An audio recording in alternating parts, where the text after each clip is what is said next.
Hello and welcome to our beloved parishioners. I'm Bailee. I'm Ashley. And this is Praise Be to Pod. Thank you so much for joining us.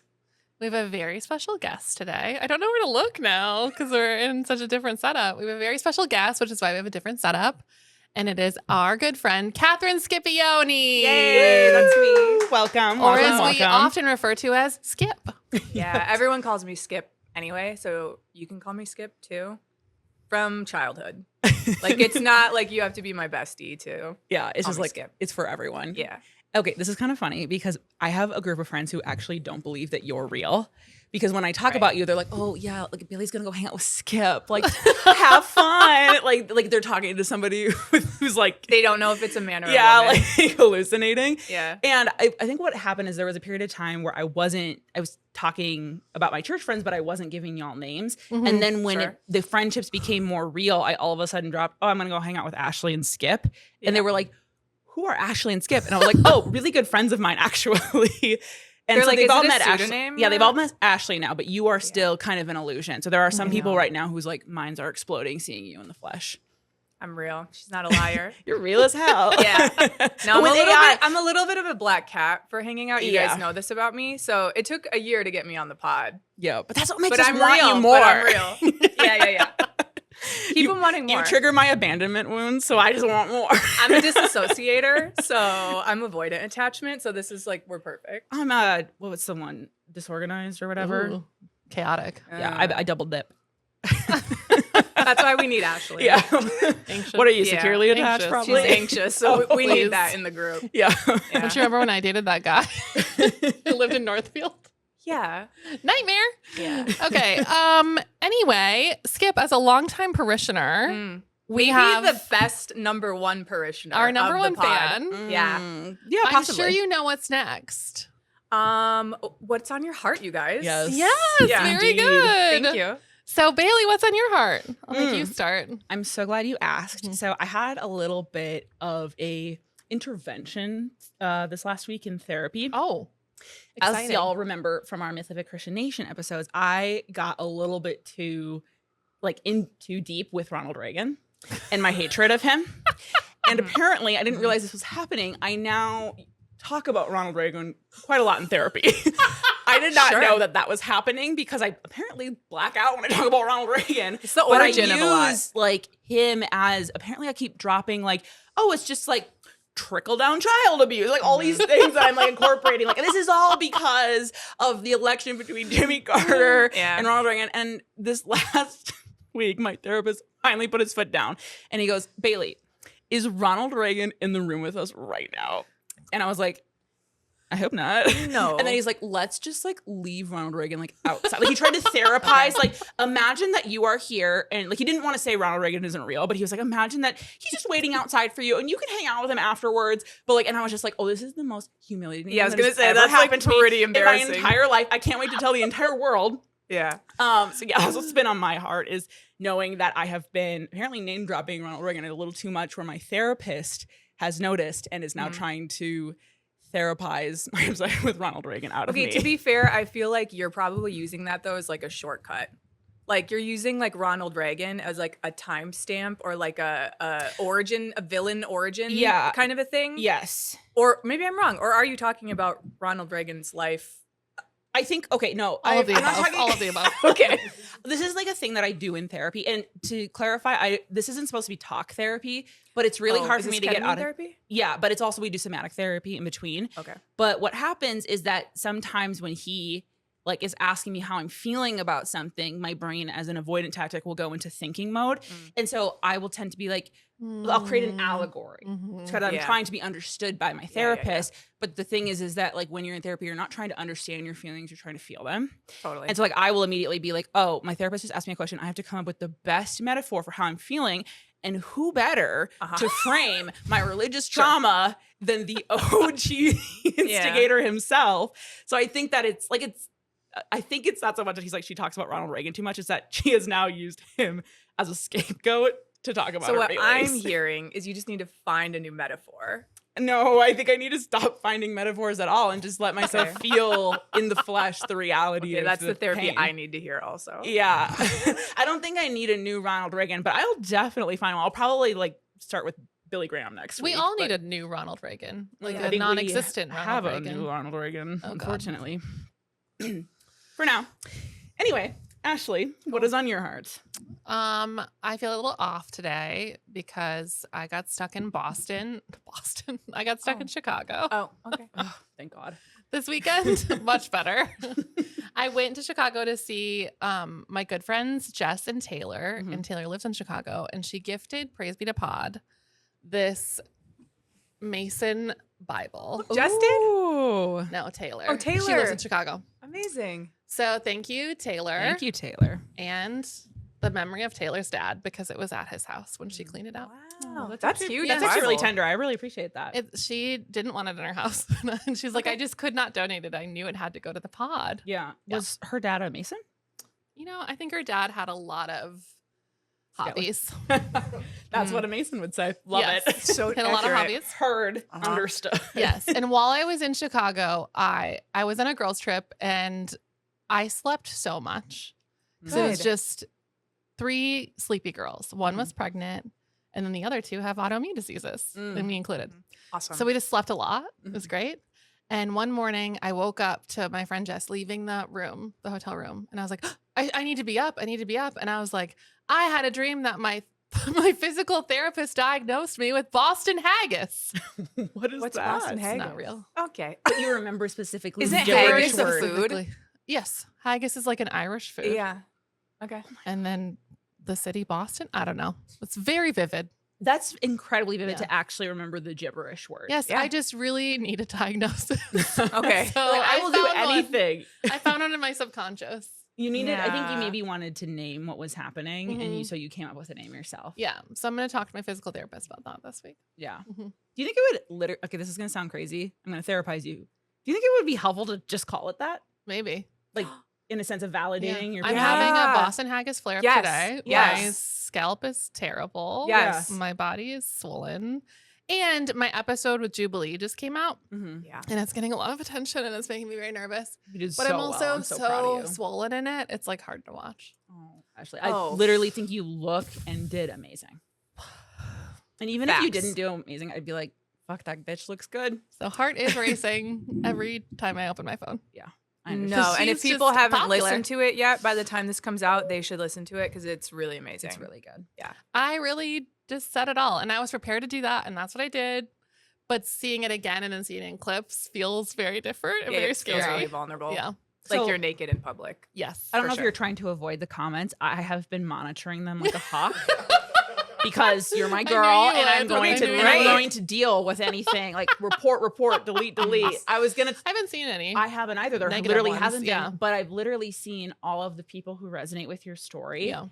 in a way that, like, that's why you did this. Like, It is why I like, did it's it. a success story. And like Jubilee, I resonated and processed more trauma when I listened to Jubilee's Yeah. story. And like that's the whole reason I did the podcast, was to tell my Mhm. story of like an abusive relationship and how that made me also insane. Mm-hmm. And I told a much deeper version of the story there than I have on our podcast, which I had mixed feelings about, but it just made more sense for her audience because that's like where her audience Yeah, comes for sure. from. I was more vulnerable in her podcast too, Yeah. which is weird because I wasn't.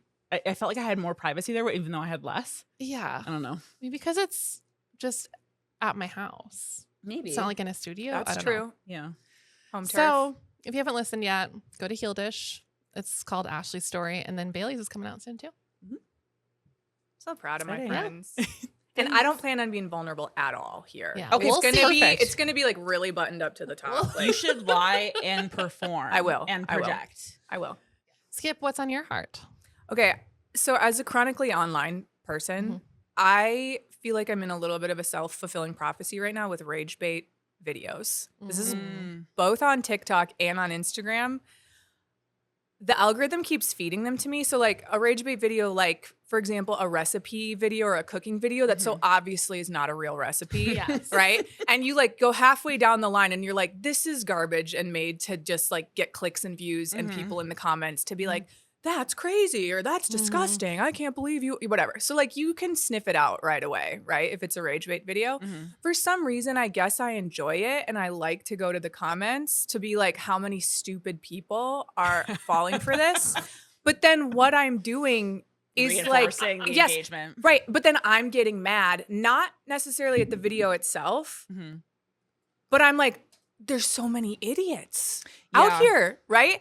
And so it'll be like a cooking video or something, or a video where like someone so clearly is putting a skit together of where they were like got in a fight, but it's like a fake fight. It's so performative. Like, why do they have a camera set up? Yeah. And I get it, right? Like, and I think I'm trying to figure out, why does this bother me so bad? And in fact, it is enraging me, but not the purpose of the video. I think it's because, back to religious like shame and guilt, it's giving me a sense of like, you're doing it wrong. Yeah. Like, that's not right. Like, you're doing bad content, even though you're getting the clicks and the views and the engagement and the like, all of that. It doesn't feel fair to me or like merited. Yes. Like, you're cheating. That's what it is. Yes. I'm like, you are cheating. And I am also participating in this cheating and helping your algorithm. And that's making me mad. So now I do have rage. Right. So you're like triple raged. Right. And so then, but then the algorithm keeps feeding it to me. Yeah. Because it's like it thinks snake that eating I its own like tail. it. Yes. So I'm like, okay, I just need to like cold turkey the rage bait videos. And like the next time I see a recipe that's like so clearly a disgusting recipe, I just need to like scroll. Yeah. You need to thumbs down it. I don't, that might be engagement too. No, like on TikTok, you can be like, I don't want this content. You can like train your algorithm. But easier. that's what they tell you that does. Does that actually happen? Or is it is it collecting data? Oh, she doesn't like that, more of that. Even though it created like a fake solution to the problem. Like, it's very meta. I know what's happening and what I'm doing, but I also even can't worse. like get off the train, you know? Yes. And then I guess I like looking at the comments. Yeah. Stuff. I don't know. Also, doesn't it just make you want to be one of the dumb people that follows? A little bit, for but then it? also I'm like, as friends and people like you guys or people in the biz who like are really trying to put their back into content creation and like doing a good job, I get like mad on your behalf. Oh, well, I'm like, thank that's you. not fair. One less thing I have to be mad about. That's not fair. And like, we could cheat too. Like, we could easily produce rage bait just to get like show engagement. my tits on this, but I won't because I'm a 100%. hero. Well, I'm more thinking of like, we could just like produce garbage content or whatever. But anyway, I think it's like, I was like trying to chase it down. Like, where's the root of this? And I'm like, I think because it's like not fair and it's cheating. But I contributed it by assuming good faith. Yeah. Like, I thought it was going to give me, like, it advertised the truth. Yeah. I wanted to be open-minded to it, and then that fucked me over yet again. Well, and then the like angel demon side of me goes, oh, if you want to see a rage bait video, I could like kill you on a rage bait competition. Like, I'll give you some content that like 90% of the way you're like riding with me and you think it's real, and then that last 10% I'm going to drop the hammer. Yeah. You could. I'll show you what real You rage could bait technically should turn this though. podcast episode into that. Stay tuned. Maybe we're going to give you some of that. Maybe that is the bait and switch, is that we're promising that you're going to rage bait, so people stick around. Okay, I'm going to work on and this. And then they never get rage baited, and they're like, wait, did you just reverse rage bait me? Yeah. That's the It could plan. be that, yeah. That's what's in the outline. Yes. Reverse rage bait. And that is how you work all things for the good of those who love you. Oh, she was Okay. designed in the womb Thank you. for this podcast. Thank you. That was so good. That's how you do it. Okay, I have something to say about that was kind of stirred in my brain as you were talking about it. It is so interesting. I think that the algorithm is really revealing sometimes of like the current state that you're in. For sure. Like, I saw this creator one time who compared the algorithm to manifestation, which is like, I don't really necessarily believe this anymore, but I thought it was interesting, where it's like manifestation doesn't give you what you want, it gives you what you feed into. Yes. And so that means that like, if you are more committed to your rage than your peace, it will produce more rage. And so like, you have to create, like, manifestation is also about creating like a line in the sand, because it's morally neutral. It's not going to reverse like what you did because it knows what's better for you. It's just going to give you what you ask for. True. And so for me, I don't get rage bait videos like that, but I get a lot of like red pill shit Yeah. and political stuff Yeah. that just pisses me off so much. And so like, I have my own version of that, but yeah, like, I scroll down in the comments because I'm like, I'm going to hear all the testimonies from all these women who have experienced the same thing, blah, blah, blah. And you're like, engage I with know it. exactly what kind of comments I'm going to see here, but I just want to verify that that's I want to correct. verify that my worldview is still correct. yeah. And instead, what I should say is my worldview is correct. I don't need to have like the entire world validate it every time it's threatened. And by doing so, then I don't have to continue to like reinforce this like spiral and cycle I get into. Totally. Because like, you trust yourself to be like, I know that this recipe probably isn't real. And I don't need to actually stick around to figure out like, oh, maybe if I try to prove God exists one more time, I'm actually going to get it this time. Yeah. But like you operate in like chronic and toxic good faith. Yeah. And you keep going back to the same motherfucker who keeps scamming you over and over and over again, even though you know he's a scammer. I know. I'm like, maybe the brownies with the spinach in there are good. Maybe it'll be different like, this time. Yeah, I know. Yeah, and it's never going to be different this time. But you know that. And so you like, I don't know, it's like kind of an act of self-protection and self-trust to be like, yeah, I don't need to stick around to figure out if this recipe is correct. I actually don't need the recipe at all, even if it is correct. Yeah, and I feel like I am pretty good at cold turkeying things. Yeah. So like I just Too need good. to like Did I just black out? Oh. Was that crazy or was that bars? I think bars. Oh, yes! I fucking love it when I do that. Okay, so we have a submission from a lovely parishioner, Kate, who has been so faithful to wait so many months to get our advice. She's probably moved on and has an answer already, but Kate, we've just been waiting for the moment that we could finally get Scip on the podcast to also weigh in. So we finally got her here, hard to nail down. And we're going to play an audio clip of Kate asking for advice, and then we'll give advice for it. Okay. Hey, Praise Be to Pod. I have been a committed listener since the beginning, and I'm so excited to share this story with you and to hear what you think. My wife and I are both atheists and obviously gay. We got married this past October. My wife, Amy, grew up deeply religious in the Nazarene church, and her whole life revolved around it. Over the 2 years leading up to our wedding, we built a close relationship with her sister, Emma, and Emma's husband, Ben. He's a youth pastor.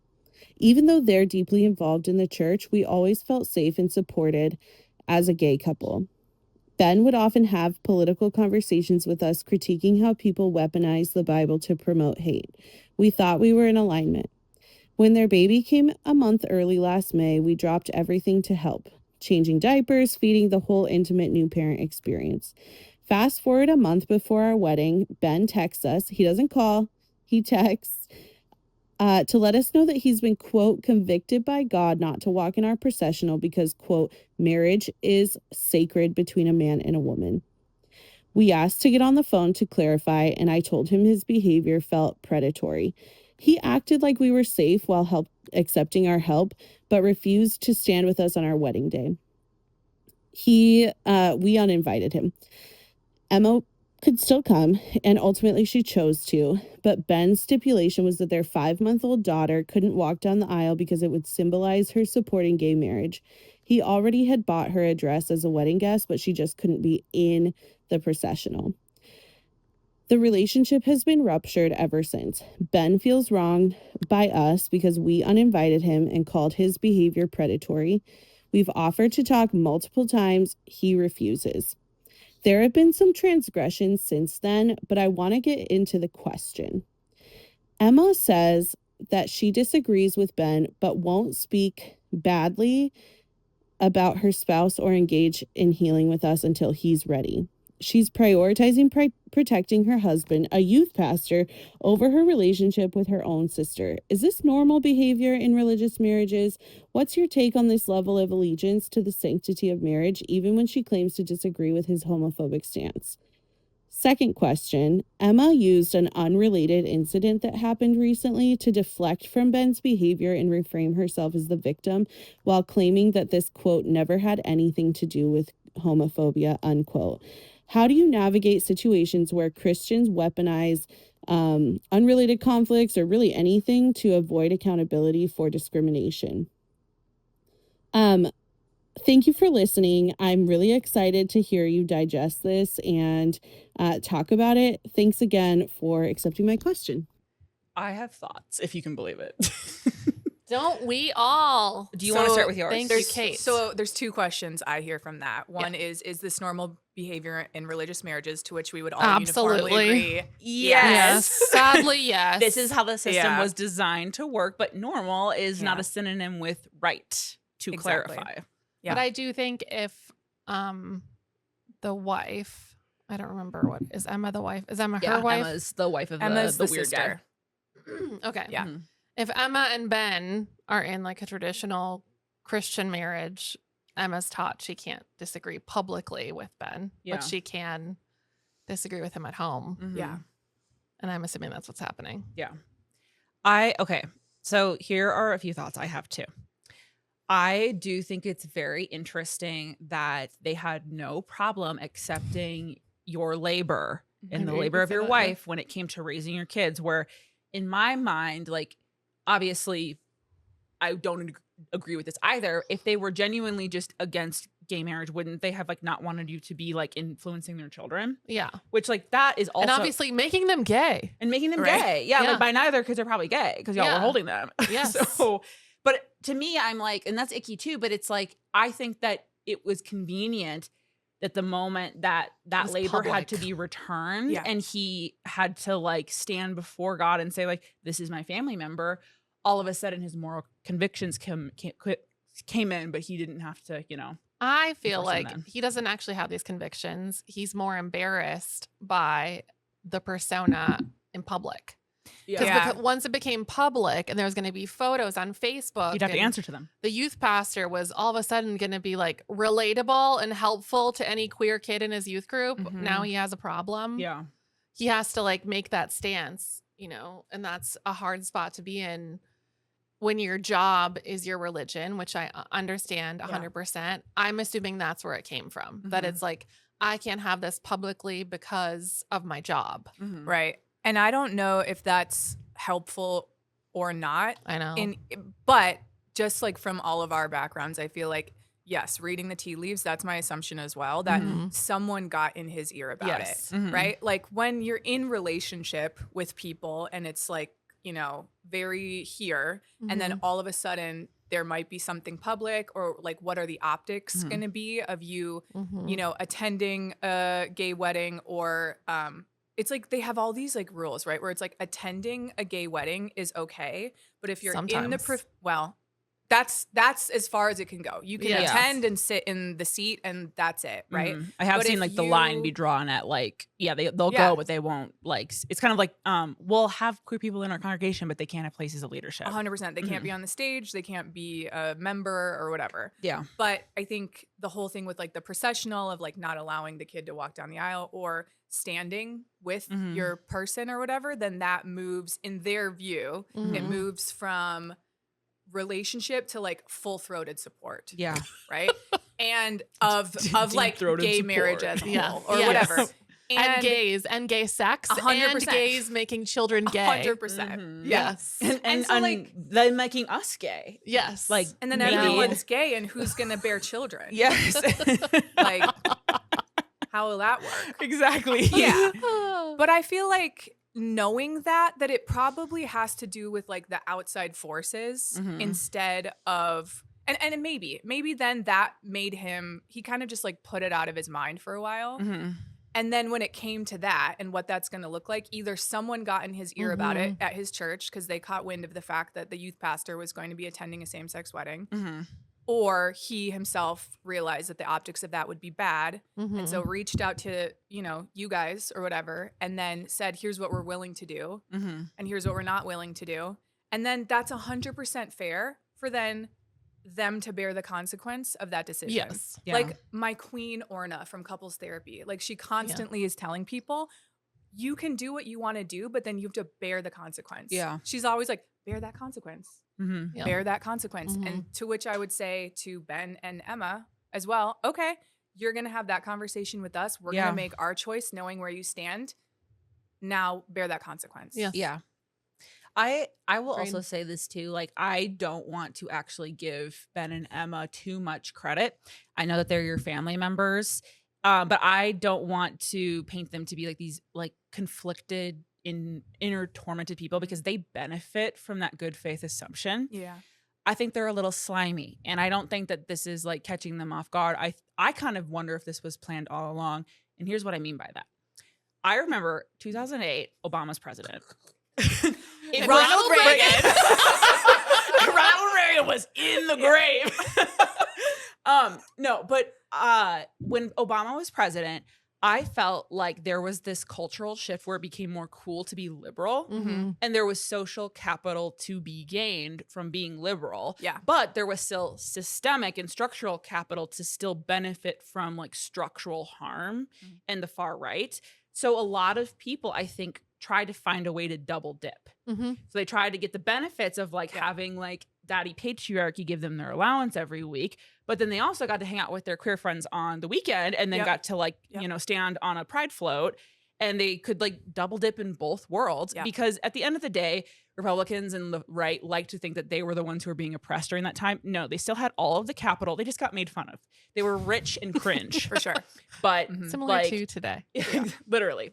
Yeah. But they no longer had maybe the zeitgeist by the balls anymore, but they still had the like the bank for sure. Yeah. So and by being adjacent to all of that, it kind of like on the surface level made you look kosher or made you look like you were not part of that like super deep-seated, deep far right or whatever. Yes. That you were cooler than that and you were like with the culture. Right. But then when you follow that thread, you're really not with the culture. Right. Because you're gonna like not stand with your family member on their wedding day. Exactly. But this is what I think happened a lot with a lot of like evangelicals in particular is that they kind of like, this is like where you got a lot of the like the answer to the queer question was let's go out for coffee kind of a thing. Because they knew that there was something to lose by being like openly against gay marriage. And they did not want to lose the benefits that like those people gave them, which is community, social capital, like affirming like relationships, because they know that like the patriarchy doesn't provide beautiful relationships, but liberated people do. But the problem is that they were willing to throw the liberated people under the bus so that they could still benefit from patriarchy. And I'm going to quote Matthew when I say that nobody can serve two masters. And so I think that that was kind of a case of trying to serve two masters. Yeah. And they wanted to be able to like have all the queer people be like, oh, like she's a cool Christian. She's a cool, like 100%. Like they're, love the sinner, hate the sin, that kind of a thing. All these little caveats. We're not like so siloed off that we can't engage with culture Yes, at all. because they wanted to benefit from engaging with culture. Yeah. And I think that that's what happened to your brother-in-law. And also, Emma is not off the hook. Yes, I want to say Emma. The second question. Emma used an unrelated incident that happened recently to deflect from Ben's behavior and reframe herself as the victim while claiming that this, quote, never had anything to do with homophobia, unquote. How do you navigate situations where Christians weaponize unrelated conflicts or really anything to avoid accountability for discrimination? And I think Emma's on a journey. Yeah. And I think Emma is deconstructing, but she's so stuck too. in the marriage. I think so too. That's what I think. That's a lot more compassionate than mine. At the very least, she's like seeing things for what they are, and maybe identifying some of the structure that's around her, but isn't sure quite yet how to move outside of that. So, like the best scenario we can say to help Kate is like Emma's on a journey. Yeah. Let's hope she gets deconstructed soon and gets rid of Ben soon, or Ben deconstructs with her and like comes to his senses. But and the worst thing that could be happening, I feel like Bailee has an opinion. No, she doesn't. She never does. Yeah, I'm sorry. Bitches who carry water for the patriarchy are not off the hook. Like they do just as much damage. But then all of a sudden get to like infantilize themselves because they're torn and they're, stuck between a rock and a hard place. Yeah. Because there are protections that she gains from being in that marriage. Yeah. So she doesn't want to rock the boat there. And there's also benefits she gets to have you as a sister because you sound fucking cool. And you also sound really nice. And she also like loves to know you. Like sisterhood gives you a lot of like beautiful things. But when it comes down to it, like women who center men will always be a danger to women who don't. Yeah. And like, I'm sorry, like, if you are a woman who always has your man's back, you are a danger to other women. There has to be things that your husband does that will make you draw a line in the sand. And if there isn't, then you are not a feminist. You are not an advocate for women. And you like, it's a slippery slope to hurting other people. Well, so to answer her question of like, so we all identify that, right? Emma and Ben don't see it as such. And we've all been in a relationship with people where like we see the picture as one way, they see it as another way. What would our advice be to them of like how do you move forward when there's not this like thing of accountability? And when Kate asked that part of the question, it made me think of this Taylor Swift quote where she's talking about like responding to bad behavior, and then oftentimes your response to bad behavior then becomes the offense itself.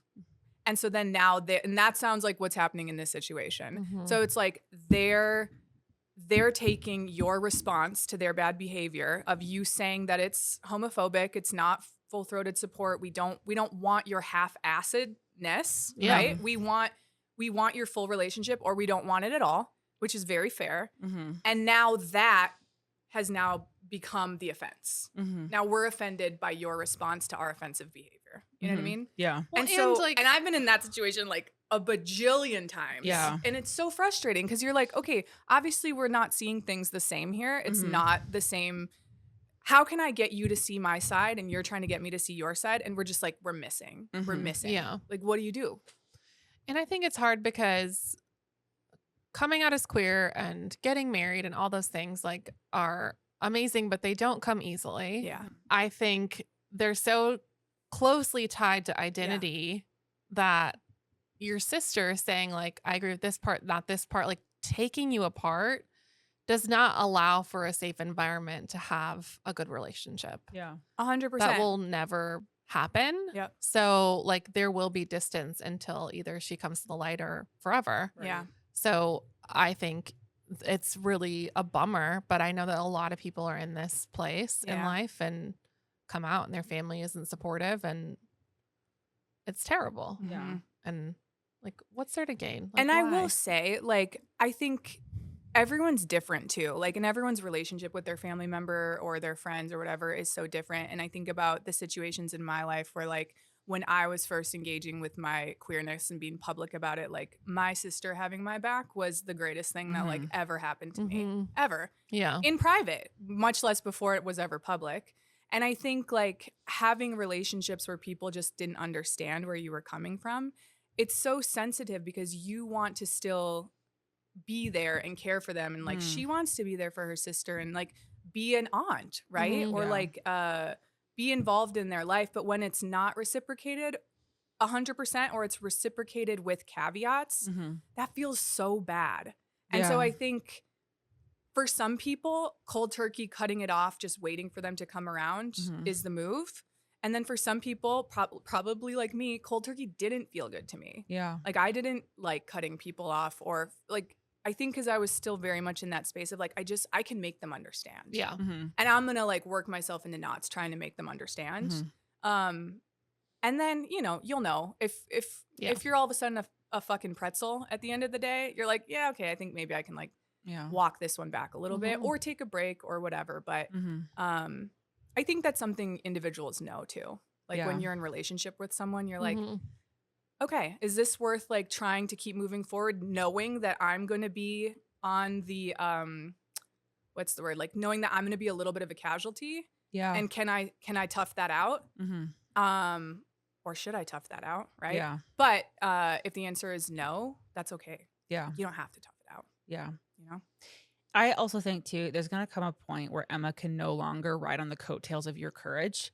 Like you did a really brave thing coming out and risking like losing people in your life. Like you drew a line in the sand, and that's something that Emma has to do for herself.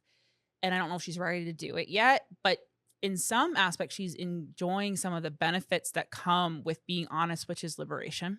Yeah. And like being seen and known. But like she's not seen and known because she hasn't been honest with herself yet. And I do think that there's probably going to be a natural wedge that comes between the two of you. I will say she'll probably try to grasp for straws because she is in the marriage, she's in the power position. And I do feel like patriarchy thrives in the gray areas. And so like, even if you know, have a hard conversation at the end of the day, you're still going to watch her kids because you love them. Totally. And so even if she's mad at you, she still gets a free babysitter. 100%. Like, even though like lopsided a little bit. Right. Where it's just like, at the end of the day, what is she actually losing? Yeah. But she will lose. Like right now, maybe there's like a rift in the relationship, but I think that eventually, like, you are going to continue to reap the benefits of liberation. It's going to unfold over and over and over again in your life, to the point where your lives are probably not going to be as compatible anymore. So there's going to be a separation. I do think that that can be an organic thing. I don't think you have to cut her off right now. I will tell you that that is inevitable. It will come. And when that happens, then she will be forced to choose her master. Yeah. And I think too, like, wanting people to celebrate your love and your relationship and your marriage, like, who can do it like with their full chest, is like really not a big ask. Yeah. And I think maybe this type of stuff will get a little stickier once the kids get older. And maybe this will come up again when the kids can speak and are in and school have agency and get to pick who they like. Yeah. And so I fear that this is not a problem that can be solved overnight. Yeah. And may ebb and flow, but just knowing that, like, you deserve to make those choices for yourself, and your family is your family and you love them. And sometimes if you love them from afar, that's their consequence too, right? Yeah. Like, if the family doesn't want you as close with the kids or a part of their life, they're going to have to bear that consequence because you're cool as shit. Yeah. And like, their kids deserve to have like a cool as shit pair of aunts. Yeah. You know? I agree. And I'm really sorry you're having to go through this, because like, it's just really unfair, and you deserve to have your love celebrated, no questions asked, and you're not getting that. And that's a disservice, and nothing is going to make that feel better, because it's a real, like, it's a real problem. It's not just like it made up in your head. It's not it's not something you get over because you've been wronged.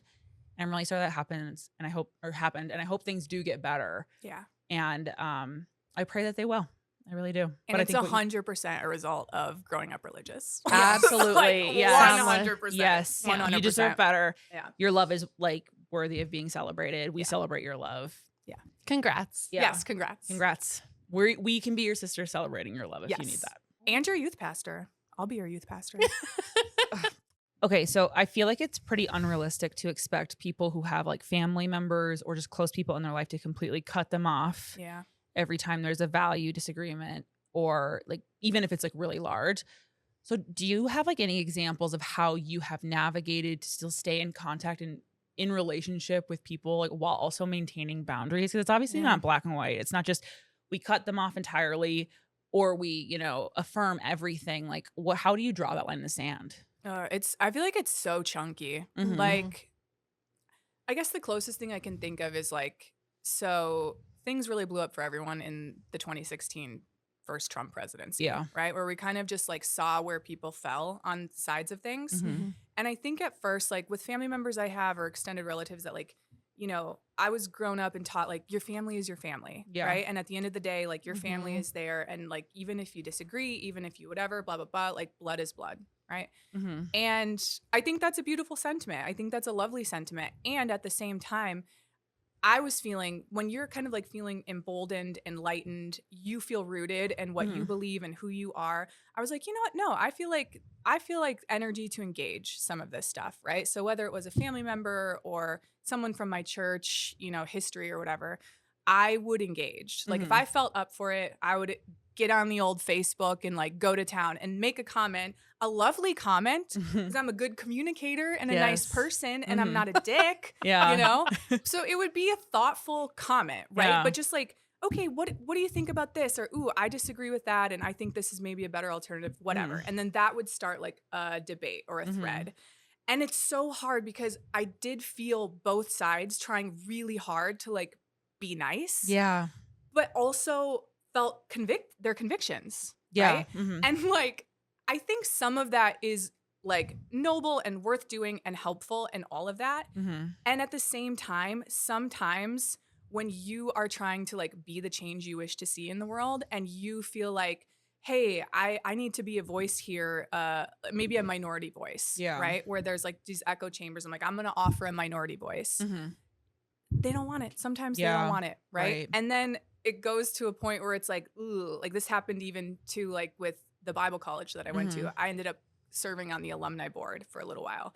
And I was like, I'll be the change I wish to be in the world. I'll infiltrate change from the inside out.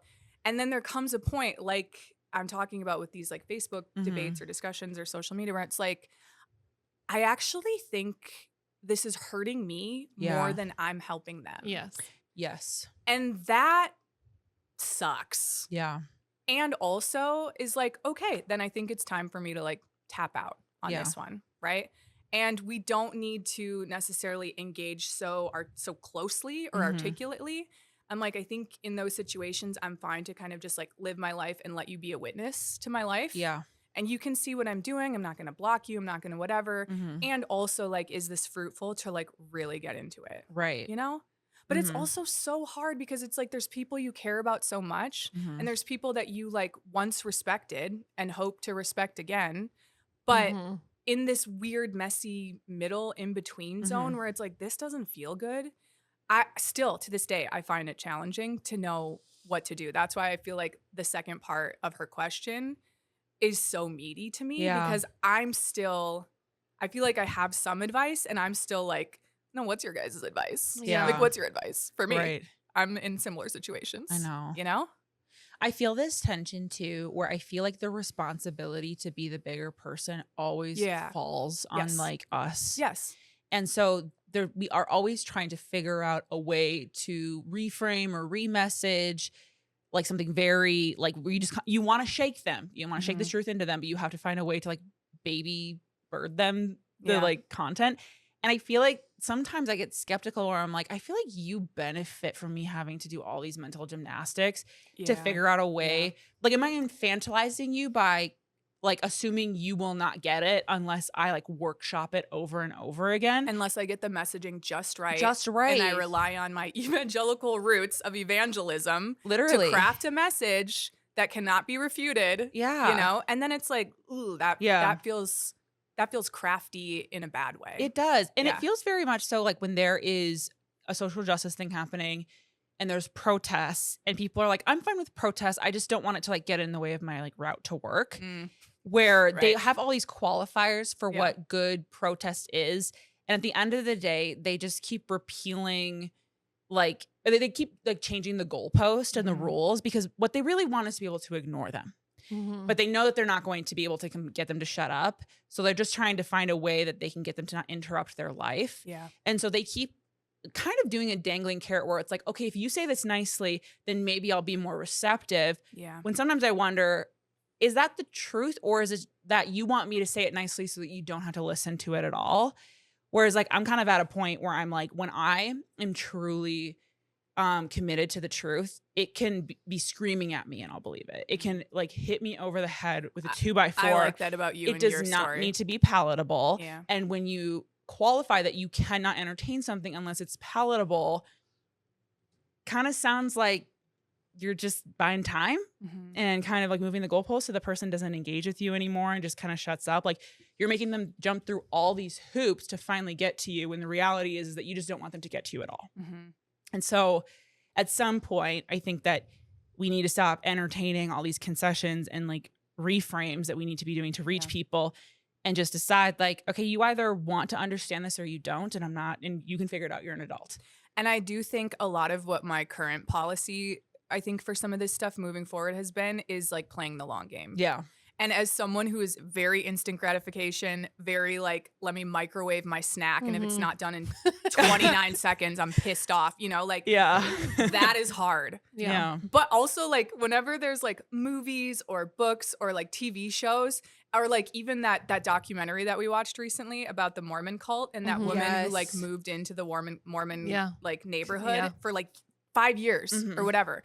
Right. And like, I feel like my number one takeaway from that is like, this bitch played the long game. Yeah. She did. In an authentic way. She wasn't like being phony or whatever, right? But she was like this stuff takes time. Yeah. And I think that is like such an unsatisfying answer.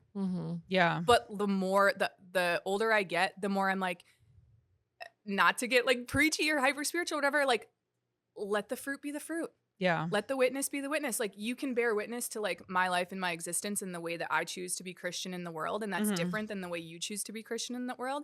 And it's not a competition, but also at the end of the day, like all I can do is live my life and like let you take a look. Yeah.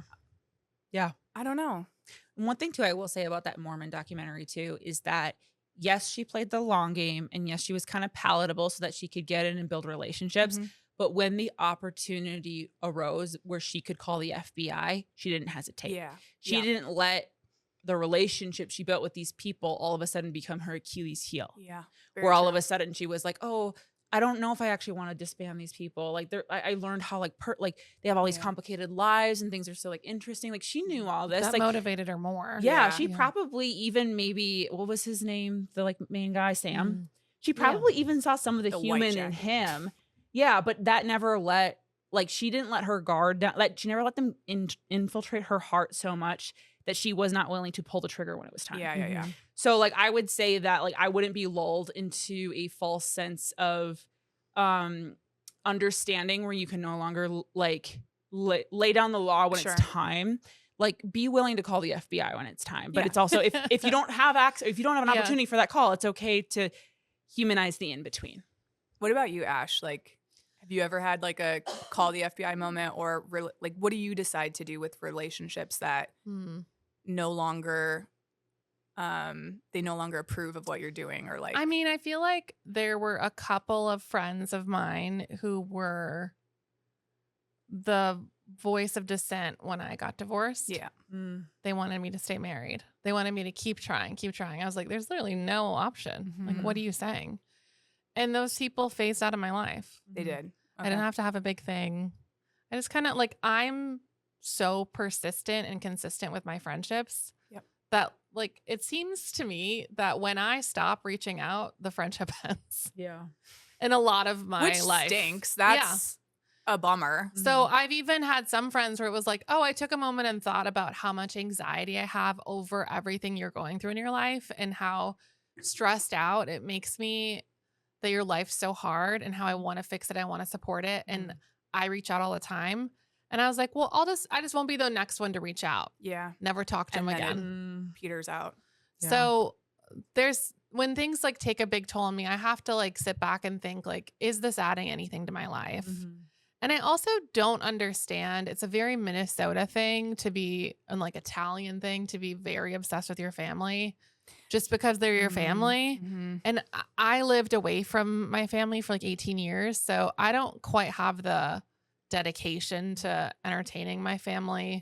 Yeah. No matter their belief. Sure. Like, but my family's also very like Scandinavian passive. So like we don't get into it. We just don't talk about it. Yeah. But when I first came out with the podcast, some of my more conservative family members listened to my origin story. And it was the first time they'd ever heard me say that I'm not a Christian anymore.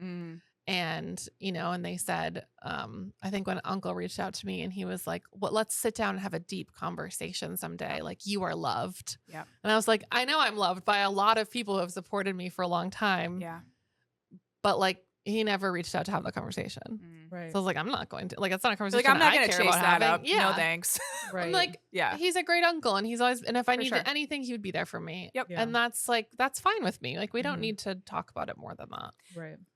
And I think that's kind of like where I've gotten to with some of that is like, okay, for facts, like if any one of them ever needed me for anything or, you know, or their kids or whatever, like I'm there 100%. Yeah. I think like just dialing back the access maybe is what kind of felt right to me, where it's like instead of like having 100% access, which it never really was that to begin with, but like with some people, yes, you know, and then just kind of like dialing that back felt right instead of just like a complete ghosting. Yeah. You know, And I think that's like what we talked about a little bit in last week's episode. Like, you can have the beliefs you have, and I can't change them. And I'm no longer going to be evangelical about it. I'm no longer going to like witness to you. You can have those beliefs, but like that no longer gives you permission to this part of my life, or like right. that the consequences of you having those beliefs change this for me. You know, like And that's that's totally what fair. you can do. It's also really hard. I'm going to use a biblical metaphor. It's really hard to know the difference between casting your pearls to pigs and then planting a seed that doesn't develop until later on. Yeah, But totally. both of them look double destitute metaphor. at this time. Well, they look the same. They look on the same outset. until one day there is this like sprout on one side, and like unfortunately you gamble wasted time every time you do that. But how much is it worth the gamble, I guess. Like, Yeah. it kind of just depends on how much like you love these people. And I would say that I think for many people it's worth the gamble. Yeah. When I think about like my mother, it is Mhm. always worth the gamble. When I think about some of my extended family, it's getting to the point where it may not be Yeah. worth the gamble anymore. Sure.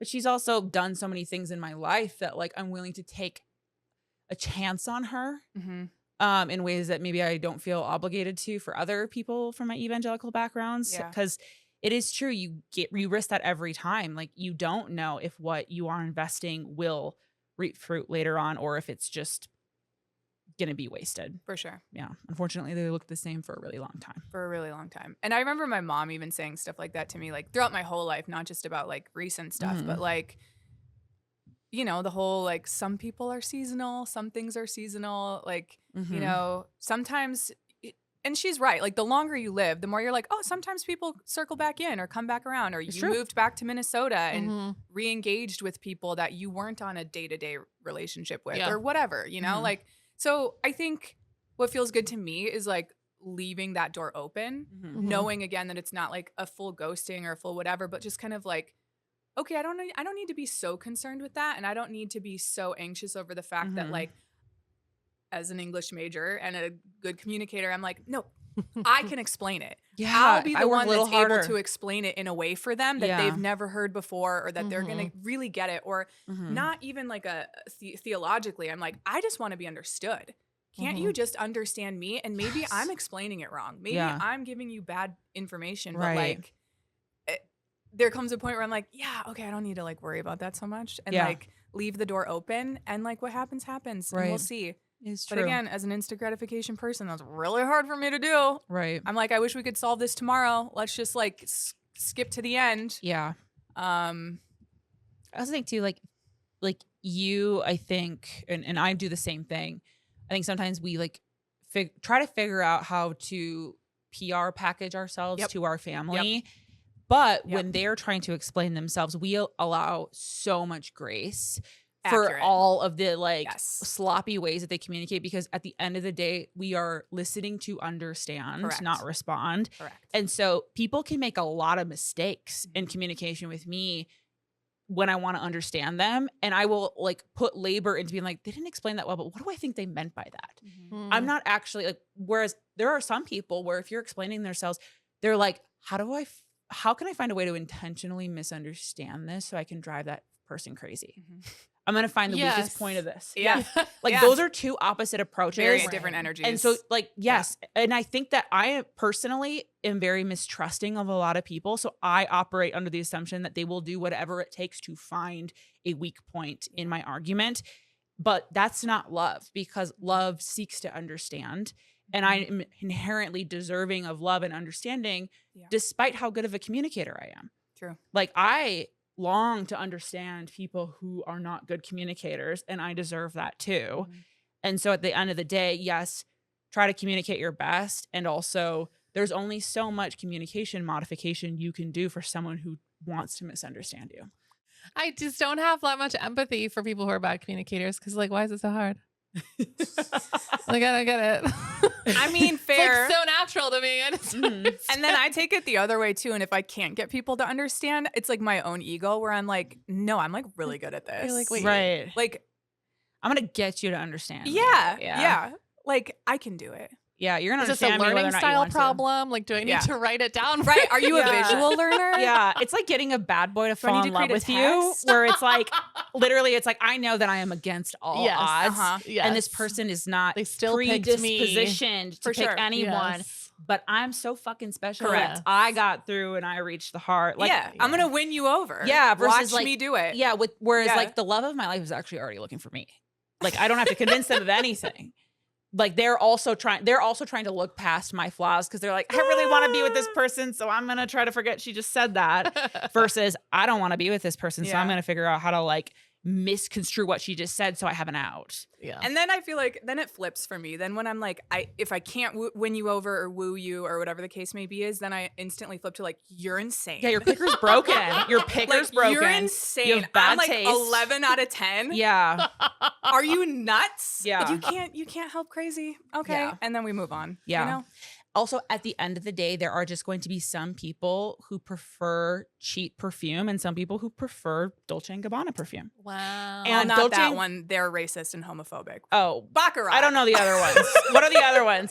Whatever. Like, I don't know. Like, you can't like force taste down people's throat. I know what you're saying. But like, there are a lot of people out there who like don't like high fashion. They prefer cheap shit, but that does not change the fact that high fashion rises above the rest. Couldn't be me. So it's like, for me, it's just like, I don't know if you're gonna like buy what I'm giving you, but that doesn't take away the value of it. You just might not really see the value of it because you don't have you don't have a developed palate.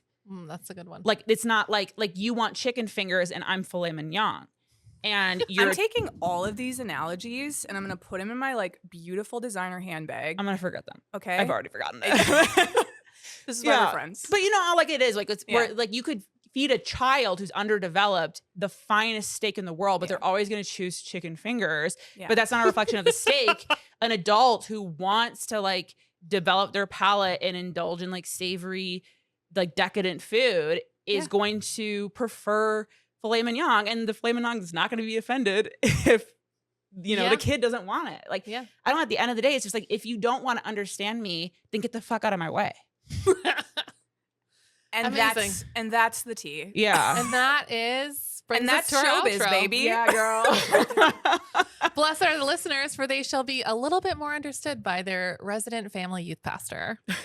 You can find us on PraiseYouToPod.com on the web and PraiseYouToPod on Instagram, TikTok, Threads, YouTube, and Patreon. It is finished. Bye.